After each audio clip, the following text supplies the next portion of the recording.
لائق صد احترام علماء کرام اور معزز سامعین و سامعات اہل سنت، السلام علیکم ورحمۃ اللہ وبرکاتہ۔ وعلیکم السلام ورحمۃ اللہ تعالی وبرکاتہ۔ الحمد للہ الحمد للہ الحمد للہ القوی الرحمن والصلاة والسلام علی رسول الیمن والامان وعلی آلہ وصحبہ الذین ہم کملۃ الایمان وعلی من تبعہم بإحسان، خصوصاً علی امامنا الاعظم ابی حنیفۃ النعمان وعلی غوثنا الاعظم خزائن العرفان وعلی معجزۃ الرسول الامام احمد رضا خان علیہ الرحمۃ والرضوان۔ اما بعد،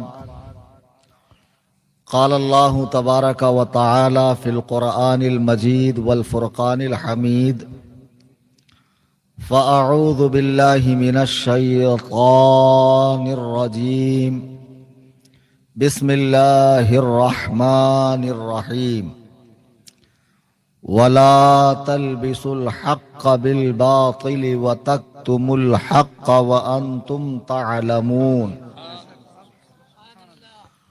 صدق اللہ العظیم۔ سبحان۔ دوستان محترم،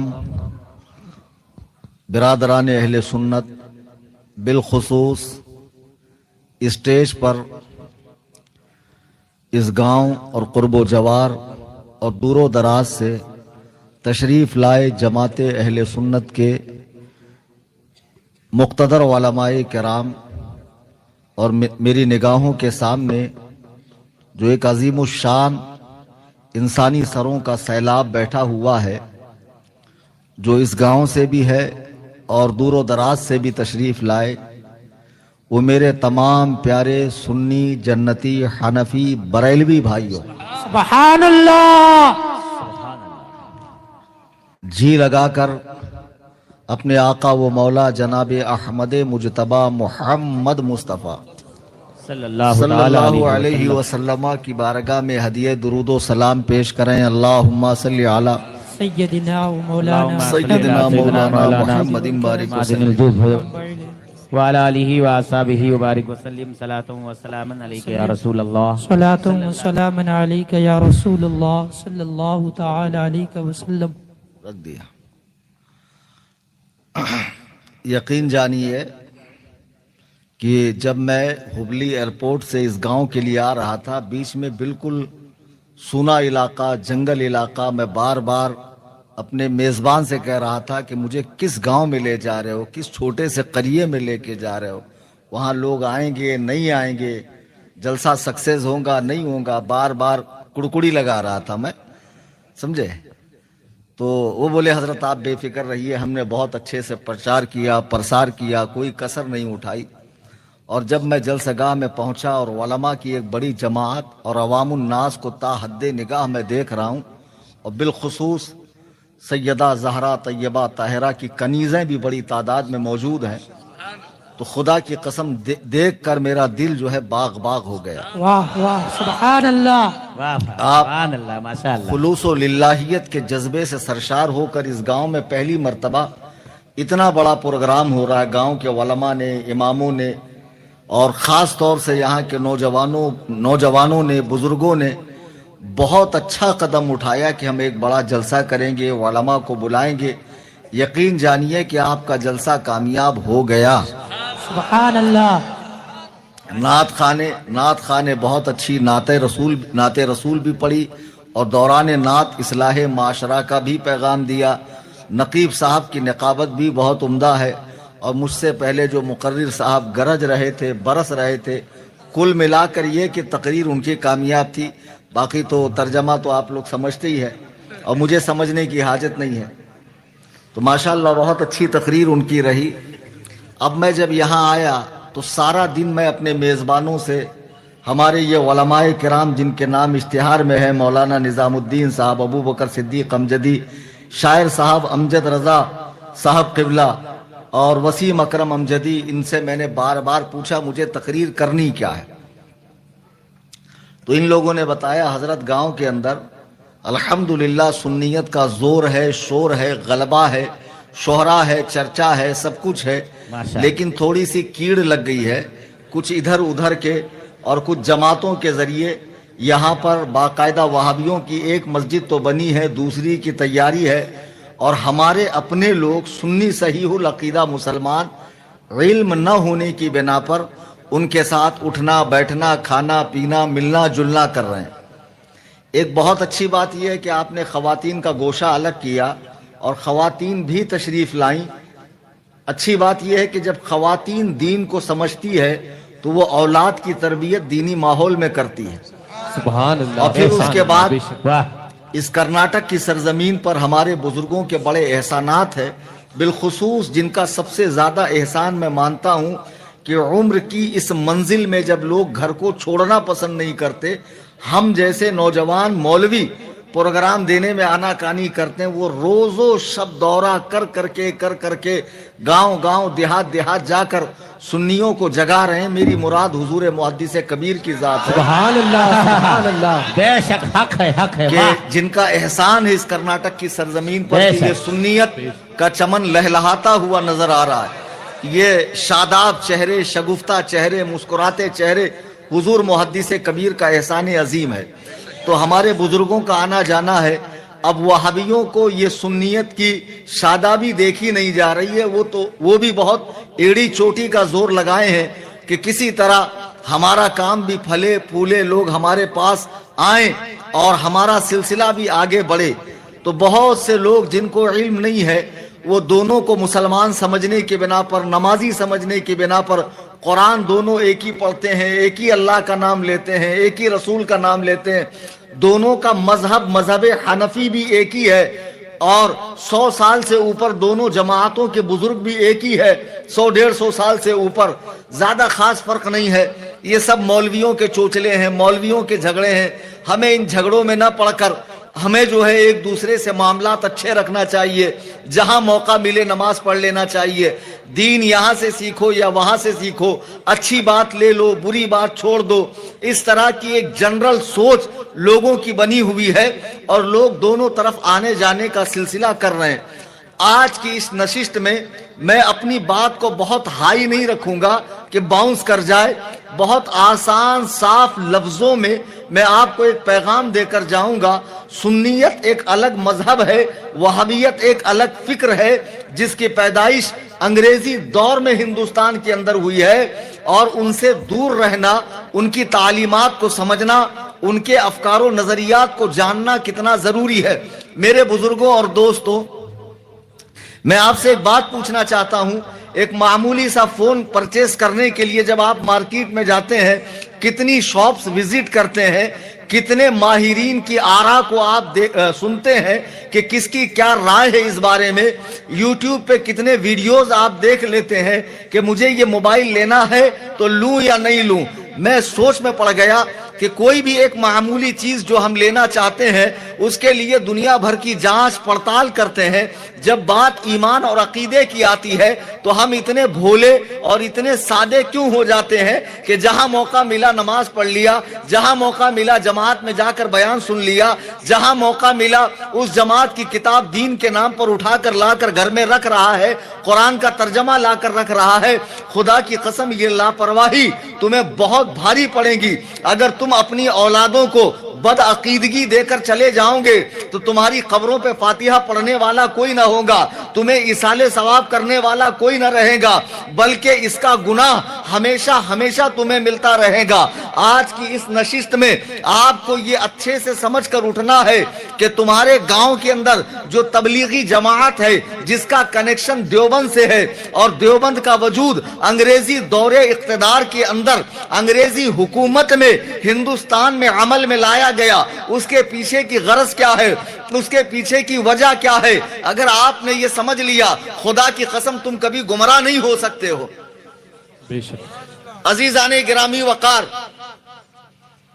ایک ہے ان کی نماز، ان کا روزہ، ان کی چلت، ان کی پھرت، ان کی تبلیغ، ان کا دین کے لیے محنت، گاؤں گاؤں، قریہ قریہ، بستی بستی، نگر نگر، ڈگر ڈگر، دکان دکان، مکان مکان جانا، ملکوں کا سفر کرنا، اپنی کمر کو کمرہ بنا کر دنیا بھر کا پسارا لے کر اس پر گھومنا، ہمیں اس سے کوئی لینا دینا نہیں ہے۔ یا وہ نیاز نہیں کرتے، فاتحہ نہیں کرتے، درگاہ پہ نہیں جاتے، قندوری نہیں کرتے، یا وہ 10واں 40واں 20واں نہیں کرتے، حضور کے نام پر انگوٹھے نہیں چومتے، کھڑے ہو کر سلام نہیں پڑھتے، یا رسول اللہ کا نعرہ نہیں لگاتے، اس پر بھی ہمارا ان کا جھگڑا نہیں ہے۔ یہ چیزیں فرض یا واجب نہیں ہے، کوئی کرے تو اچھا، چھوڑ دے تو گنہگار نہیں ہے۔ یہاں جتنے سنی علماء بیٹھے ہیں یہ آپ کو بتائیں گے کہ یہ چیزیں جو ہم کر رہے ہیں، 11ویں یا 6ٹھی یا نیاز یا فاتحہ یا انگوٹھے چومنا، صلاۃ و سلام پڑھنا، مزارات کے آراز کرنا، مزاروں پہ حاضری دینا، یہ ساری چیزیں ضروری نہیں ہے، اچھی ہے، اگر کوئی کرے تو ٹھیک، اگر چھوڑ دے کسی وجہ سے تو وہ گنہگار نہیں ہے۔ ہمارا ان کا جو جھگڑا ہے وہ نیاز و فاتحہ کے اوپر نہیں ہے، بلکہ اصل جھگڑا ہے ایمان کے مسئلے میں، حضور کی ذات کو لے کر۔ عزیزان محترم، ہندوستان میں جب انگریز کے منحوس قدم پڑتے ہیں تو ہندوستان میں اس وقت 2 ہی فرقے تھے، ایک فرقہ تھا شیعہ جس کو رافضی کہتے ہیں، آج جن کا جھٹن کھانے والے ہمارے آستین کے صاحب نام نہاد مولائی، جن کو میں میلائی کہتا ہوں، وہ پیدا ہوئے۔ پھر دوسری طرف تھا اہل سنت و جماعت۔ اہل سنت کے اندر نہ اہل حدیث تھے نہ دیوبندی تھے، یہاں کوئی نہیں تھا، صرف ایک ہی مذہب تھا اہل سنت و جماعت، اور ایک ہی فقہ تھی، فقہ حنفی۔ ساحلی علاقوں کے اندر سیدنا امام شافعی کے کچھ مقلدین پائے جاتے تھے، ان کا مذہب بھی اہل سنت ہی تھا۔ انگریز جب ہندوستان میں آیا تو اس کی ایک پالیسی تھی، ڈیوائیڈ اینڈ رول، توڑو اور حکومت کرو۔ پہلے لڑایا ہندو کو مسلمان سے، جب ہندو مسلمان ڈیوائیڈ ہو گئے پھر اس نے دماغ لگایا مسلمانوں میں کیسے فرقے پیدا کیے جائے، تو اس نے دیکھا میرا یہاں پیر جمانا مشکل ہے، اس لیے کہ حکومت انگریز نے مسلمانوں سے چھینی تھی۔ ایک شاندار 550-600 سال کا اقتدار تھا مغلوں کا، ان سے حکومت چھیننے کے بعد مسلمان اسے چین سے بیٹھنے نہیں دے رہا تھا۔ انگریزوں کی چوکیوں پہ روزانہ حملے ہوتے، انگریزوں کا قتل ہوتا، انگریزوں کے اوپر چاقو سے اور بندوق سے حملے ہوتے۔ انگریز نے دماغ لگایا کہ مسلمان یہ مجھ پہ حملے کیوں کر رہا ہے، اسے پتا چلا کہ مسلمانوں کے نبی نے جہاد کو فرض کیا ہے، مسلمان جہاد فرض سمجھ کر مجھ پر حملہ کرتا ہے۔ انگریز نے دماغ لگایا کہ ایسا کوئی آئیڈیا چلایا جائے جس سے مسلمانوں کے دماغ سے جہاد کا کیڑا نکل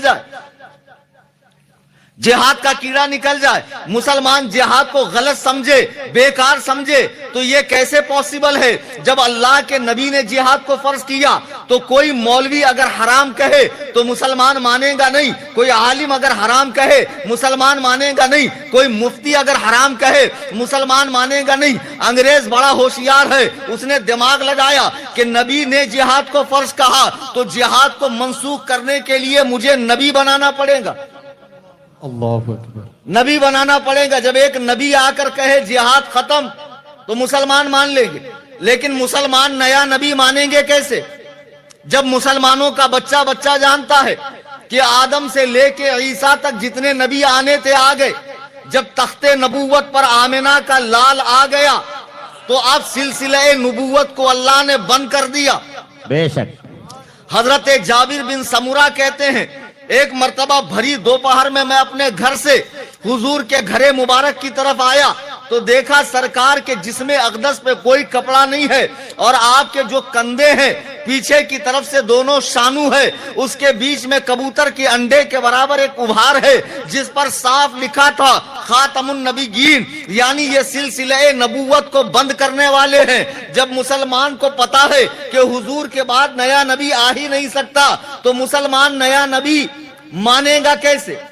تو انگریز نے اور دماغ لگایا کہ اس مسئلے کو، عقیدہ ختم نبوت کے مسئلے کو مشکوک بنا ڈالو، جیسے آج ہر مسئلے کو مشکوک کیا جا رہا ہے جو ثابت ہے شروع سے آج تک۔ آج اس میں نئے نئے محقق لوگ جو رات میں کرتے کی جگہ پاجامہ پہنتے ہیں، وہ مسلمانوں کے دلوں میں وسوسے پیدا کر رہے ہیں۔ جیسے مسلمانوں کا بچہ جانتا ہے انبیاء کی مبارک جماعت کے بعد روئے زمین پہ سب سے افضل سیدنا ابو بکر صدیق ہے، بے شک بے سبحان شک، اللہ بے شک، واہ، لیکن آج کل کچھ مسلمان سنی ایسے بھی ہیں جو مولائے کائنات کو سیدنا عمر اور سیدنا ابو بکر سے افضل کہہ رہے ہیں اور اس مسئلے پر دلیل دے رہے ہیں۔ اب مسلمان کنفیوز، زمانہ نبوت سے آج تک مسلمان تراویح 20 رکعت پڑھتا آیا ہے، ابھی رمضان کا مہینہ آنے والا ہے۔ پھر ایک ماڈرن فرقہ آیا جس نے حدیث دکھا کر ہاف کر دیا، اور ان کے بڑے بھائی شیعوں نے صاف کر دیا شیعہ تراویح نہیں پڑھتے، دلیل حدیث سے۔ اب مسلمان پریشان، ادھر جاؤں کہ ادھر جاؤں۔ ایسے ہی انگریز نے دماغ لگایا کہ پہلے نبی نہیں بناتے، پہلے نبی آ سکتا ہے ایسا ذہن بنایا جائے۔ کلس میں جتنے دیوبندی ہیں، اور ضرور میری تقریر وہ کہیں چھپ چھپا کے سن رہے ہوں گے، سبحان اللہ، یہ للکار ہے، شیر کی للکار ہے، بہت خوب، بہت خوب، واہ واہ واہ۔ سبحان اللہ، سنیوں نے سبحان شیر پالا، سنی بمقابلہ دیوبندی، وہابی، رافضی، خارجی، ناسبی، نیچری جتنے بھی ہے 72 سب کے مقابلے میں ایک سنی بریلوی، سنیوں نے شیر پالا۔ اللہ، سبحان اللہ، واہ واہ واہ واہ واہ۔ میں یہاں اپنی ایڈ کرنے نہیں آیا ہوں، کلس میں جتنے دیوبندی ہیں تبلیغی جماعت سے جڑے ہیں ان کا مولوی ہے، سن رہا ہو، اسٹیج لگا ہوا ہے، عوام بیٹھی اور بالکل شانت ماحول میں ہے۔ دیکھو میری تقریر میں بھی یہ داد نہیں دے رہے ہیں، یعنی کتنے پرسکون بیٹھے ہیں۔ اگر فل فور علل فور اسی اسٹیج پر آپ مناظرے کے خواہش مند ہیں تو تشریف لا سکتے ہیں، تشریف لا سکتے ہیں۔ واہ واہ۔ میں اس بات کی گارنٹی لیتا ہوں کہ آپ کے ساتھ کوئی زیادتی نہیں ہوگی۔ آپ تشریف لائیں اور امت کو خلفشار سے نکال دیں، امت جو کنفیوژن کا شکار ہے اس سے نکل جائے۔ تو تشریف لے آئیے، مناظرہ کر لیجئے۔ اگر آج مناظرے کی تیاری نہیں ہے تو آپ کے لیے ایک گڈ نیوز اور ہے کہ میں کرناٹک میں ابھی اور 4 دن ہوں، واہ واہ، اور صرف دیوبندیوں کو نہیں، اہل حدیثوں کو کہہ رہا ہوں، میلائیوں کو کہہ رہا ہوں، رافضیوں کو کہہ رہا ہوں، بابا پارٹیوں کو کہہ رہا ہوں، دکن کے جتنے مرشداں، حضرتاں، سرکاراں، بادشاہ جتنے بھی ہے دکن کے، جٹھا دھاری سرکار اور جتنے بھی ہے شریعت بیزار، سب سے کہہ رہا ہوں اگر آپ مجھ سے مناظرہ کرنا چاہیں تو میں شاہ نور میں غلام رضا سے رابطہ کر لیں یا مولانا نظام الدین سے رابطہ کر لیں۔ الحمدللہ یہ فقیر بریلویت کا ترجمان بن کر، مسلک اعلی حضرت کا ترجمان بن کے آپ سے مناظرے کے لیے تیار ہے۔ سبحان اللہ، نعرہ تکبیر، اللہ اکبر، نعرہ رسالت، یا رسول اللہ۔ سنیوں نے شیر پالا، سنیوں نے شیر پالا، نعرہ تکبیر، نعرہ رسالت، یا رسول اللہ۔ عزیزان محترم، اب وہ لوگ جو اس مجمع میں بیٹھے ہیں وہابیوں کے پیچھے نماز پڑھتے ہیں، کبھی انہیں اس طرح للکارتے، دھاڑتے، گرجتے برستے دیکھا ہے؟ ہم اپنے اسٹیج پر علل اعلان ان کی پول کھولتے ہیں، پھر آپ کہتے ہیں نہیں وہ کسی کے خلاف نہیں بولتے ہیں، وہ بڑے نیک ہے۔ میں ایک بات آپ کو بتاؤں کہ کلس میں رات کے اندھیرے میں جس مکان میں میں ٹھہرا ہوں، وہاں صاحب مکان کی تجوری کھول کر اگر میں چوری کروں اور مجھے یہ لوگ دیکھ لیں ماتھے کی آنکھوں سے کہ کلیم حنفی چوری کر رہا ہے، اور پورے گاؤں کو جمع کر دیں کہ دیکھو یہ مولانا